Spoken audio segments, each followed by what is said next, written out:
మూడో అధ్యాయం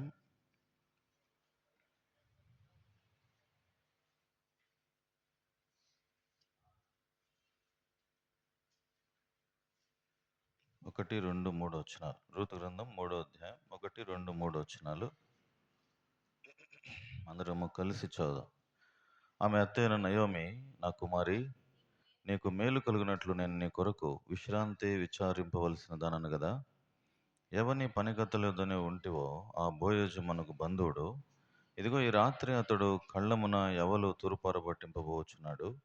నీవు స్నానము చేసి తైలం రాచుకొని నీ బట్టలు కట్టుకొని ఆ కళ్ళమునకు వెళ్ళుము. అతడు అన్నపానములు పుచ్చుకొనుట చాలించే వరకు నీవు అతనికి మరుగై ఉండుము.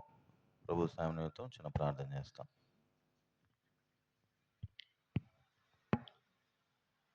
పరిశుద్ధుడైన తండ్రి, ప్రభు దినములో బలను సమర్పించే సమయం మేము అందరము పరిశుద్ధ ఆత్మతో ప్రభువా సమాధానపరచబడి, తండ్రి దేవునితో సమాధానపరచబడి యోగ్యమైన విధానములో పరీక్షించుకొని బలలో చేవేటు కృప దయచేయము. మేమైతే అర్హులము కాము, నీ పేరు పెట్టి పిలవటానికి కూడా అర్హులము కాము. ఏ యోగ్యత లేదు, ఏ మంచితనం లేదు తండ్రి.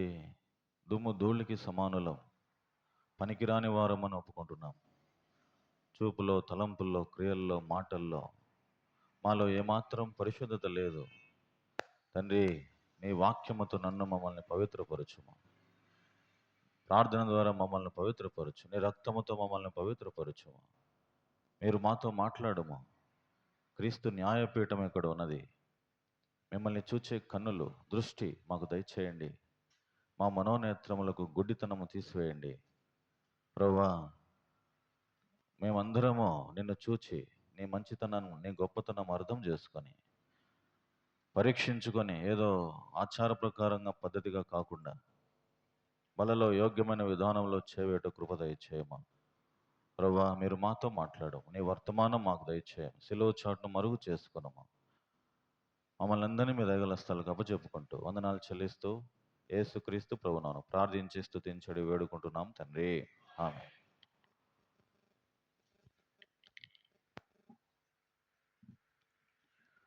అందరికి వందనాలండి. Praise lord. రూతు గ్రంథం 3వ అధ్యాయము 3వ వచనం ఒకసారి అందరం కలిసి చదువుదాం. రూతు గ్రంథం 3వ అధ్యాయం 3వ వచనం. నీవు స్నానం చేసి తైలం రాచుకొని నీ బట్టలు కట్టుకొని ఆ కళ్ళమునకు వెళ్ళము. అతడు అన్నపానములు పుచ్చుకొని ఆ కళ్ళమునకు వెళ్ళము. అతడు అన్నపానములు పుచ్చుకుంటూ చాలించే వరకు నీవు అతనికి మరుగై ఉండుము. చదువుకున్నటువంటి లేఖన భాగం ప్రభు మన కొరకై ఆశీర్వదించునుగాక. ఈ రూతు గ్రంథంలో ఒక 4 అధ్యాయాలు ఉన్నాయి. రూతుకున్నటువంటి ఒక 4 ఆత్మీయమైన లక్షణాలు ఇక్కడ కనబడుతున్నాయి. ఒక్కొక్క అధ్యాయము ఒక పాఠం నేర్పుతుంది. రూతు గ్రంథంలో ఒక్కొక్క అధ్యాయం ఒక పాఠం నేర్పుతుంది. మొదటి అధ్యాయం ఏం నేర్పుతుందంటే తీర్మానం, రూతు యొక్క తీర్మానం. రెండవ అధ్యాయము రూతు యొక్క నిలకడ. మూడవ అధ్యాయము రూతు యొక్క సిద్ధపాటు. 4వ అధ్యాయము రూతు వివాహం. 4 ఆత్మీయమైన లక్షణాలు. ఇవి మన జీవితానికి చాలా ప్రాముఖ్యమైనవి. ఈ 4 లక్షణాలు.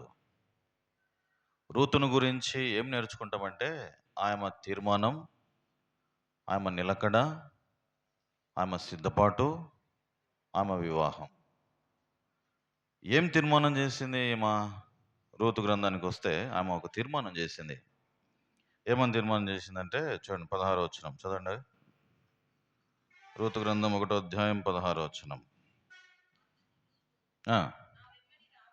నా వెంబడి రావద్దనియు, నన్ను విడిచిపెట్టుమనియు,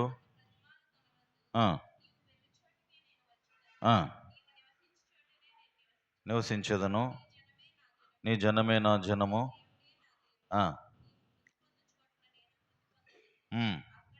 ఇది ఆమె తీర్మానం.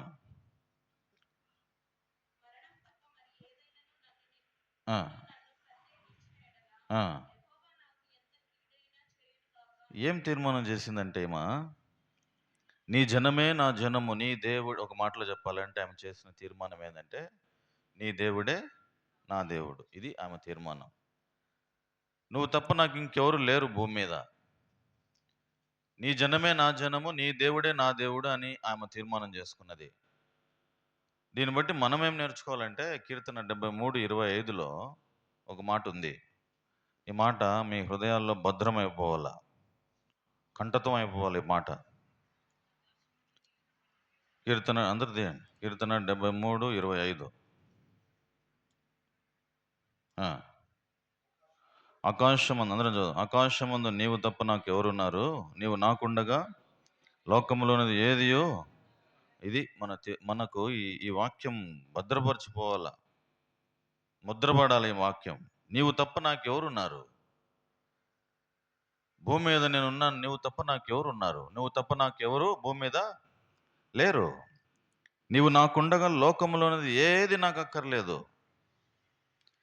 ఈమె ఏమి గమనించిందో, ఈ రూతు ఏమి గమనించిందో ఏమో, నీ దేవుడే నా దేవుడు, నీ జనమే నా జనం, ఇది నా తీర్మానం. యెహోషువ ఒక తీర్మానం చేసినాడు. ఏమని తీర్మానం చేసినాడు? నేను నా ఇంటి వారును యెహోవాను సేవించదాం, మిగతా వాళ్ళ సంగతి నాకు తెలియదు, ఇది నా తీర్మానం. మరి ఈ సంవత్సరం మొట్టమొదటి నెలలో మనం కూడా తీర్మానం చేసుకొని ఉంటాం. ప్రభా, సో నేను కూడా పలానా వ్యక్తిని రాయుడి కాలంలో ఏజీ గార్డెన్లో ఉంటున్నా, నీకు ఒక వాగ్దానం చేస్తున్నా, ఒక తీర్మానం చేస్తున్నా, ఇది నా తీర్మానం అని. అందరం చేసుకొని ఉంటామా?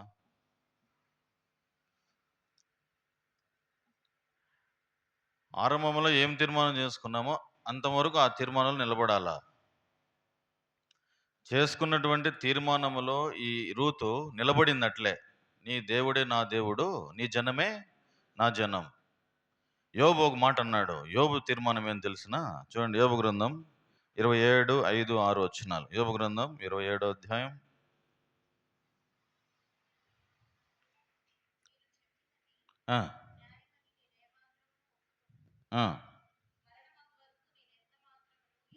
ఏమండి ఈ తీర్మానం ఏంటిది? ఇది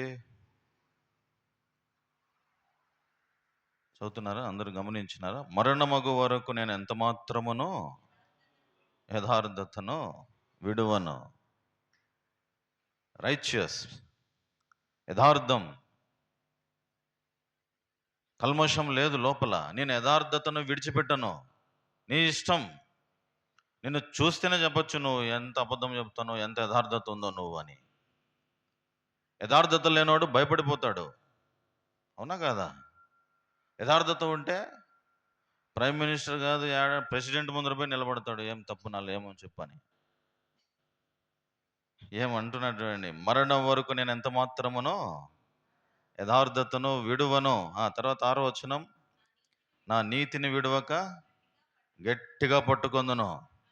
నా ప్రవర్తన అంతటి విషయంలో నా హృదయము నన్ను నిందించకుండా ఉండాలను. ఆ బలలో చేవేయాలంటే నేను యథార్థవంతుడను, నా హృదయం నా మీద దోషారోపణ చేయకూడదు. నేను రక్షించబడినప్పుడు దేవునికి ఒక తీర్మానం చేసిన, ప్రభువా, ఈ లోకమంతా ఒక పక్క ఉండనిలే, నేను మాత్రం నీ పక్క ఉంటా. ఈ లోకమంతా ఒక పక్క ఉండని పర్వాలే, నన్ను ఎవరు ఏ మాటలన్నా పర్వాలే. అన్నారులే, చాలా మంది రకరకాలుగా అన్నారు. బైబిల్ పట్టుకొని పోతా అంటే రోడ్డు మీద అయితే అన్నారు. నా దేవుని గురించి వాళ్ళకేం తెలుసు? ట్యూషన్లో పోతా అంటే డిగ్రీ టైంలో అందరూ భక్తిపరుడు వచ్చినాడు బాగానే రోళ్ళు అంటే అన్నారులే. అయితే అందరికంటే మంచి మార్కులు నాకే వచ్చినాయి. మరి నా దేవుడిని నమ్ముకున్నా. వాళ్ళు కాదు నాకు చదువు చెప్పింది, బోధ చెప్పింది. ఆయన ఎవరిని చూసి చెప్పాడు లెసన్, నాకు చూసే చెప్తాడు లెసన్. నేను ఎవరిని చూడడు ఆయన.